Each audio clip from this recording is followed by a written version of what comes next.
Hi friends, and welcome back to Raft. I was playing around with some mods recently that changed the way we play the game. Notably, I was messing around with a Dynamite's More Trash mod to drastically increase the amount of trash floating on the water. And then I had a question. Would it be possible to beat Raft without any of that trash, since the trash is usually a pretty central part of the way we play the game? Although the More Trash mod is usually used to increase trash spawn, you can also use it to disable the trash entirely. So if I do that, could I still make it to the top of the radio tower? First, let's explain why I would even need the trash in the first place. Raft has four main types of floating debris: leaves, bits of plastic, wooden planks, and barrels or crates. The first three are pretty self-explanatory. They each provide the material that they look like. These materials are the basis of most crafting recipes early in the game. Additional raft foundations are made with planks and plastic. Hooks are also made from planks and plastic. Sails are made from leaves, and etc.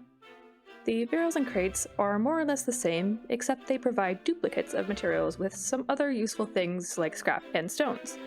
So basically, you need all of this trash to craft even the most basic things in Raft. They're a simple fact of life and something we often take for granted. So what if I just remove all of it? I knew this run would be heavily dependent on islands as the only means for acquiring most resources, especially early in the game. Not only would I collect all of the normal resources from islands, but I would also need to collect wood from the trees. But to collect wood, I would need an axe, and to craft an axe, I need planks. Fortunately, most small islands have what's called a small loot crate, which contains a lot of those basic materials that I would normally get from floating trash, in addition to a few mid-level resources. This 34% chance of getting planks would be my lifeline towards a sustainable source of planks and leaves. If I got desperate, I could even start a small tree farm on my raft. Scrap, metal, copper, and seaweed are all gathered underwater from islands normally, so nothing much would change there, and I could always craft ropes from the leaves that I got from the trees. But there was one resource I knew for certain that I would need an external source of for this to be even remotely possible: plastic. Remember this breakdown of crate loot you can get from islands and abandoned rafts? You know what isn't there? Plastic. So that required a bit of innovation, otherwise we were frankly flat out of luck. Plastic is required in pretty much every early recipe to access story locations, meaning if I didn't have at least one source of plastic, this challenge was dead where it started. So that's where the Altered Island Generation mod, also by Dynamite, comes in. This mod is pretty simplistic. It just changes about 20% of the underwater scrap you find at islands into plastic. It also technically changes some of the metal ores to titanium, but that part is irrelevant for this challenge. So with a plan for acquiring wood, a source of plastic, and a half-baked idea, let's see if it's possible to beat Raft without any of the floating debris. What I hadn't anticipated was just how boring a lot of this challenge would be to play through. The first island takes about 2.5 minutes to spawn in. Without any trash to gather, I was just waiting for my raft to get to that island. This is also where it's important to mention that I opted to do this challenge in easy, mostly because it's the difficulty that I speedrun in, so it's where I'm most comfortable. Playing in easy meant I didn't have to pay too much attention to my food or water, as dying doesn't affect me too much. For anyone who isn't clear on what easy difficulty means, it just means that when I die, I don't lose my inventory.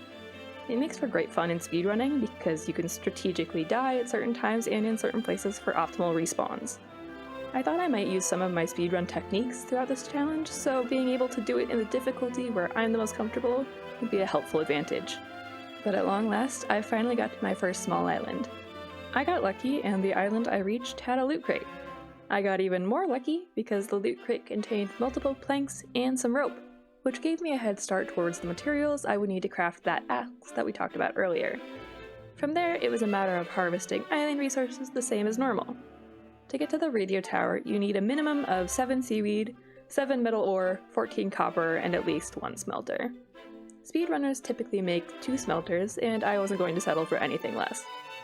That meant I needed at least 26 each of sand and clay, plus any additional scrap and plastic I could muster up from the bottom of the ocean. We certainly didn't do poorly for a first island harvest, but there was still a long way to go. As I was island hopping, I encountered a new difficulty that I hadn't fully anticipated. Jeremiah the shark will attack my raft periodically throughout the run, destroying parts of my tiny 2x2 platform. I couldn't afford to waste my precious few planks on a wooden spear, let alone the fact that I didn't have enough rope to make one even if I wanted to, meaning that any bit Jeremiah attacked was gone for good. I always had the option to build more foundation, but that required spending the little amount of planks and plastic I had on something that would be destroyed again in 5 minutes anyways. But if my raft was down to just 2 squares and Jeremiah attacked either one of them, my run was over. My raft would be destroyed without any way to rebuild it. So for now, my only option was to press on and just hope for more planks soon. Most of the islands I arrived at were pretty similar to the first one. It's just a matter of gathering everything I can find, and again, sometimes I got lucky with crates that contained rope, or planks that would let me make the axe. So it's just a matter of drifting, hoping for more islands. Things were beginning to get dicey on the raft front, meaning I was having to spend my hard-earned planks and plastic just to prevent my raft from being destroyed. But thankfully, my luck was about to change. 45 minutes in, and about 15 islands later, I finally stumbled upon an island with a crate that would finally give me enough planks to make a stone axe. Trees trembled with fear, knowing that they would no longer survive unscathed, as I was in desperate need of planks to build up my raft and fuel my smelters. The run was alive and well after a few close calls. My heart was pumping and I was geared up. Just a few islands later, I had more than enough resources to actually start making substantial progress towards the radio tower.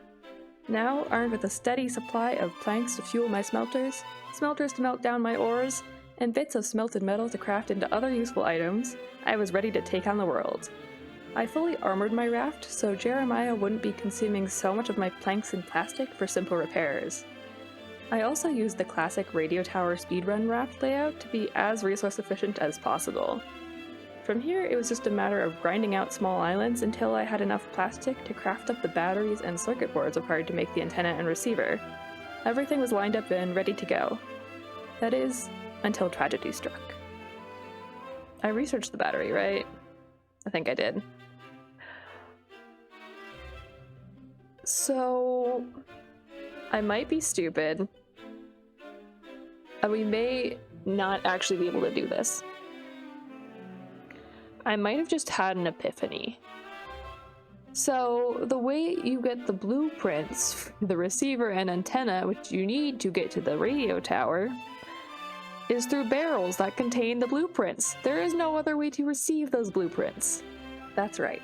The only way to get the blueprints for the antenna and receiver that we need to access the radio tower was from floating barrels. You can't get those blueprints from islands, you can't get them from abandoned rafts. It's just some random barrels that float on the ocean that contain the key to all of your success. With no way to obtain those necessary blueprints, the run technically dies here, but I was determined to see if it was otherwise possible. So after a tiny bit of stream lag, I had the blueprints and we could continue on. With some more island grinding, I finally had enough plastic to make the antenna and receivers, so we were finally on our way to the radio tower. At this point, Raft pretty much just becomes a paddle simulator. Finally, the radio tower looms in the distance as a much-needed savior from all of the other islands I've dealt with today. With a bit of parkour, we finally reached the top.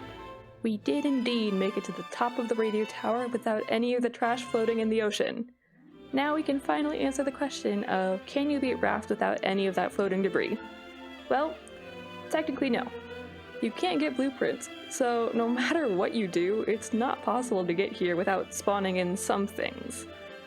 Imagine how much worse it would have been without the island generation change as well. That would make this truly impossible. But with a few small changes and a lot of perseverance, sure, you can beat Raft without debris. You just have to be willing to break a few rules along the way. Well, that does it for now. Thank you all so much for watching. I hope you enjoyed. If you did, please leave a like and consider subscribing if you haven't already. Let me know if there are any other raft challenges you'd like to see me attempt, like this tiny raft challenge from a while ago, or if you think this challenge was dumb because of the amount of changes it required. I welcome any and all feedback. And anyways, I hope to see you again soon, and as always, have a great day.